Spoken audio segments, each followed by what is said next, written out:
सल्लल्लाहु अला मुहम्मद सल्लल्लाहु अलैहि वसल्लम। औज़ु बिल्लाहि समीउल अलीम मिनश शैतानिर रजीम। बिस्मिल्लाहिर रहमानिर रहीम। अस्सलातु वस्सलामु अला रसूलिल करीम। बुखारी शरीफ बाब मवाक़ितुस सलात जारी है और इसमें हम पिछली दफ़ा जो बाब पढ़ रहे थे वो था असर के बाद नफल नमाज पढ़ने के बारे में, और इसमें 5 हदीस हमने पिछली दफ़ा पढ़ी थी। आज इसी मौजू की छठी हदीस है 566, और ये हदीस जो है हज़रत हदसना याहिया क़ाला हदसना हशाम क़ाला ख़बरनी अबी। हज़रत हशाम जो हैं ये अपने वालिद से रिवायत करते हैं। क़ालत आयशा, तो हज़रत आयशा रज़ियल्लाहु तआला अन्हा फरमाती हैं, इब्न उख्ती मा तरक नबी सल्लल्लाहु अलैहि वसल्लम सजदतैन बाद अल-असर इंदी क़त्तुन। हज़रत आयशा रज़ियल्लाहु तआला अन्हा ने फरमाया कि मेरे भांजे नबी सल्लल्लाहु अलैहि वसल्लम ने ये 2 रकअतें असर के बाद मेरे पास कभी नहीं छोड़ी। ये जो हज़रत हशाम हैं ये हज़रत उर्वा बिन ज़ुबैर के बेटे थे, और ये हज़रत हशाम कहते हैं कि मुझे मेरे वालिद हज़रत उर्वा बिन ज़ुबैर जो हज़रत आयशा रज़ियल्लाहु तआला अन्हा के भांजे हैं, हज़रत अस्मा के ये बेटे थे, तो उन्होंने ये बात बताई कि नबी करीम सल्लल्लाहु अलैहि वसल्लम ने मेरे पास ये 2 रकअतें कभी भी नहीं छोड़ी, इन्हें हमेशा पढ़ते थे। अगली हदीस 567 है 567, और यह हदीस हज़रत अब्दुर्रहमान बिन अस्वद अबी। अब्दुर्रहमान बिन अस्वद अपने वालिद से रिवायत करते हैं। अन आयशा, हज़रत आयशा रज़ियल्लाहु तआला अन्हा से वो बयान करते हैं कि आयशा अन्हा ने फरमाया कि क़ालत रकअतान, के 2 रकअतें ऐसी हैं लम यकुर रसूलुल्लाह सल्लल्लाहु अलैहि वसल्लम यदअहुमा, कि जिनको नबी करीम सल्लल्लाहु अलैहि वसल्लम ने कभी नहीं छोड़ा, सिर्रन व अलानियतन, खुफिया या जाहिर, मतलब हर तरह से इसको पढ़ते थे। रकअतान क़ब्ल सलात सुबह, 2 रकअतें फजर की नमाज से पहले यानी फजर की 2 सुन्नत, व रकअतान बाद असर, और 2 रकअतें असर के बाद। फजर से पहले की 2 रकअतें 2 सुन्नत ये सुन्नत मुअक्कदा हैं, और इसके बारे में कई हदीस हैं, कई अहम तरीन सुन्नतें हैं। और इसके बारे में एक हदीस जो मसनद अहमद के अंदर, सुनन नबी दाऊद के अंदर और बाकी मसानीद के अंदर भी आई है कि आप सल्लल्लाहु अलैहि वसल्लम ने फरमाया कि फजर की सुन्नतें पढ़ो अगरचे घोड़ों के पैरों के नीचे तुम आते हो, यानी जंग के वक्त और खौफ के वक्त भी, और बहुत मसरूफ़ हो तब भी ये 2 सुन्नतें पढ़ो। हर कीमत पर फजर की 2 रकअतें पढ़ते रहो। ये 2 सुन्नतें बेहतरीन सुन्नतें हैं, और बाज़ जगहों पे ये भी आया कि दुनिया माफिया के अंदर जो है उससे ये 2 सुन्नतें बेहतर हैं। तो नबी करीम सल्लल्लाहु अलैहि वसल्लम फजर की 2 सुन्नत कभी भी नहीं छोड़ते थे। अब पीछे पढ़ चुके हैं कि अगर कभी नमाज कज़ा भी हो गई फजर की तो 2 सुन्नत भी पढ़ी गई साथ, और 2 फ़र्ज़ भी पढ़े गए। तो हज़रत आयशा रज़ियल्लाहु तआला ने फरमा रही हैं कि फजर की 2 सुन्नतें और असर के बाद के 2 नफल आप सल्लल्लाहु अलैहि वसल्लम कभी नहीं छोड़ते थे। हदीस है 568, और ये हदीस जो है ये भी आयशा रज़ियल्लाहु तआला अन्हा से है। फरमाती हैं मा काना नबी सल्लल्लाहु अलैहि वसल्लम यातीनी फी यौमिन बअदल असर इल्ला सल्ला रकअतैन, कि हज़रत आयशा रज़ियल्लाहु तआला अन्हा के बारे में उन्होंने मतलब ये बात की है कि उम्मुल मोमिनीन हमारे सामने हदीस बयान की, हज़रत अस्वद और हज़रत मसरूक दोनों ये कहते हैं कि हज़रत आयशा ने हमारे सामने ये हदीस बयान की कि जब भी नबी सल्लल्लाहु अलैहि वसल्लम मेरे पास आए तो आप सल्लल्लाहु अलैहि वसल्लम ने असर के बाद की ये 2 रकअतें ज़रूर पढ़ी। अच्छा, अब ये तो हम पीछे पढ़ चुके हैं कि ख़ुद पढ़ी थी, लेकिन हज़रत उम्मे सलमा रज़ियल्लाहु तआला अन्हा की जो एक रिवायत हम पीछे पढ़ चुके हैं कि जब आप सल्लल्लाहु अलैहि वसल्लम ये 2 रकअतें पढ़ते थे, एक दिन जब पहली दफ़ा उन्होंने देखा कि आप सल्लल्लाहु अलैहि वसल्लम ये 2 रकअतें पढ़ रहे हैं, तो उन्होंने पूछा कि आप सल्लल्लाहु अलैहि वसल्लम ये क्यों पढ़ रहे हैं। तो आपने बताया कि वफ़द अबी कैस था जो आया था, और उसकी वजह से मेरी ये 2 सुन्नत ज़ोहर की छूट गई थी, और उसके बाद मैं ये इसलिए इनको भी पढ़ रहा हूँ। तो उन्होंने जब पूछा कि क्या हम भी पढ़ लिया करें, तो आप सल्लल्लाहु अलैहि वसल्लम ने फरमाया कि नहीं।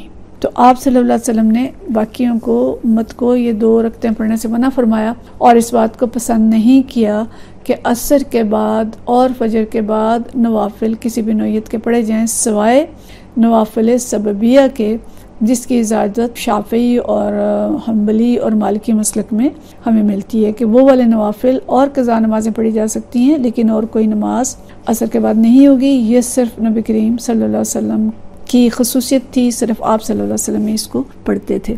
इसके बाद अगला मौजू शुरू होता है, और ये मौजू है अत-तबकीर बिस्सलात फ़ी यौमिन गायमिन, कि अबर आलूद दिन में जल्दी नमाज अदा करने का बयान, कि अगर आसमान पर बादल छाए हों तो ऐसे मौके पर असर की नमाज जल्दी पढ़ ली जाए।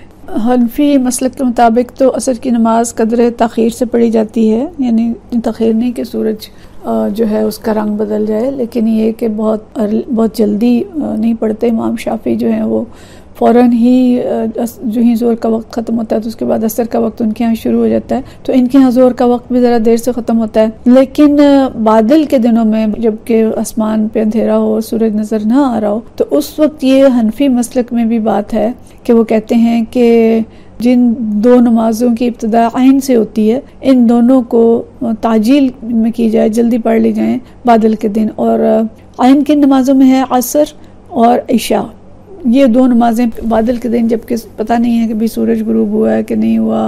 अब तो घड़ियाँ आ गई हैं और अब हमें तो औकात का और निज़ामुल औकात भी आ गया है, कैलेंडर आ गए हैं, ऐसी ऐप्स आ गई हैं कि जिनके अंदर नमाज़ों के औकात मौजूद हैं, और हम सब के मोबाइलों में ऐसी ऐप्स मौजूद होंगी। और हम जहाँ भी जाएं, जिस शहर में जाएं, हम जाके अपनी लोकेशन ऑन करते हैं और वो ऐप हमें बता देती है कि अब कराची के अंदर नमाज के औकात क्या हैं और लाहौर में क्या हैं, और अगर हम किसी और मुल्क चले गए हैं तो वहाँ क्या है। लेकिन उस वक्त ये सहूलतें नहीं थी, यानी बादल अगर बिल्कुल सूरज के आगे आ गए हैं और अंधेरा छा गया है तो उन्हें समझ नहीं आती थी कि सूरज जो है वो गुरूब हो गया है, उसका वक्त हो गया है या नहीं। तो उस सूरत में कहा गया कि असर की नमाज जल्दी पढ़ लें, कि ये ना हो कि आप बादल ही समझते रहें और सूरज गुरूब होने के करीब हो गया और असर की नमाज जो है वो ख़राब हो जाए। तो इसलिए यह हदीस जो है ये हज़रत इब्ने अबी क़लाबा जो हैं वो कहते हैं अन्ना अबल मलीह हदसहु, के अबू मलीह जो हैं वो ये बयान करते हैं कि कुन्ना मआ बुरैदा फ़ी यौम ज़ी ग़ैमिन, कि हम हज़रत बुरैदा रज़ियल्लाहु तआला अन्हु के पास थे एक दिन बादलों के दिन, जिस दिन अबर अलूद दिन था, हम हज़रत बुरैदा के पास थे। फ़क़ाला, तो उन्होंने फरमाया बक्किरू बिस्सलात, कि नमाज में जल्दी करो, कि असर की नमाज जल्दी पढ़ लो। क्यों? फ़इन्ना नबी सल्लल्लाहु अलैहि वसल्लम क़ाला, कि नबी करीम सल्लल्लाहु अलैहि वसल्लम ने फरमाया है मन तरका सलातल अस्र हबत अमलुहु, कि जिसने सलात असर छोड़ दी उसका अमल बर्बाद हो गया। ये हदीस भी हम पीछे पढ़ चुके हैं कि असर की नमाज इतनी अहम है कि इस नमाज को जल्दी बर वक्त और शौक़ से अदा किया जाए, और जिसने असर की नमाज जानबूझ के कज़ा कर दी उसके सारे अमाल ज़ाया हो गए। हम पूरी तफसील इसके पीछे पढ़ चुके हैं। तो इसलिए उन्होंने कहा कि एहतियात का तकाजा ये है कि असर की नमाज जो है हर मुमकिन तरीके से जल्दी पढ़ ली जाए। और अगर कोई ऐसा दिन है जिसमें ये शक हो कि कहीं सूरज गुरूब ना हो जाए, अंधेरा ना छा जाए और पता ही ना चले और सूरज गुरूब हो जाए, असर की नमाज में ताख़ीर ना हो जाए। तो देखें, हम फजर और असर दोनों नमाज़ों की तफसील हम पढ़ चुके हैं कि दोनों नमाज़ों की अहमियत नबी करीम सल्लल्लाहु अलैहि वसल्लम ने बयान फरमाई है। दोनों नमाज़ों के वक्त फ़रिश्ते हाजिर होते हैं उस वक्त, और हमारा माल न अल्लाह के हुज़ूर ले जाया जाता है। और फजर के वक्त तो ख़ास तौर पे ये आता है कि उस वक्त फ़रिश्ते जो हैं वो जो कुरान हम पढ़ते हैं उसकी गवाही भी देते हैं। अल्लाह के हुज़ूर जाके वो बताते हैं कि हमने कितना कुरान पढ़ा और हम सो रहे थे या जाग रहे थे, हमारी कैफियत क्या थी। और असर का जो वक्त है वो भी इसी तरह से फ़रिश्तों का अल्लाह के हुज़ूर जाने का वक्त होता है। तो इसका एहतमाम किया जाए कि नमाज असर और नमाज फ़जर दोनों एहतमाम से पढ़ी जाएँ, और नमाज फ़जर से पहले की 2 रकतों का एहतमाम किया जाए, और नमाज असर बर वक्त पढ़ी जाए, अच्छी पढ़ी जाए, और इसके अंदर ताख़ीर भी ना की जाए, और इसको कभी भी कज़ा ना किया जाए, छोड़ा ना जाए। हम आगे पढ़ेंगे जाके कि हज़रत उमर रज़ियल्लाहु तआला अन्हु की नमाज जो है एक दिन ग़ज़वा खंदक में कज़ा हो गई थी, तो वो बुरा भला कह रहे थे मुशरिकीन को कि जिनकी वजह से नमाज कज़ा हो गई। तो नबी करीम सल्लल्लाहु अलैहि वसल्लम भी उस दिन बहुत रंजीदा थे। तो ये हदीस अगली दफ़ा हम पढ़ेंगे, लेकिन इस बात को जहन में रखें कि सलात असर की बहुत अहमियत है और सलात फ़जर की भी बहुत अहमियत है। तो इन 2 नमाज़ों को ख़ास तौर पे इत्माम के साथ बर वक्त अदा करें, ताकि अल्लाह ताला के हुज़ूर हमारी हाज़िरी लिखी जाए, अल्लाह ताला हमसे खुश हो, और हम कभी भी इन नमाज़ों में अपनी गैर हाज़िरी ना लगवाएं और नबी करीम सल्लल्लाहु अलैहि वसल्लम की सुन्नत की खिलाफ वर्जी ना करें।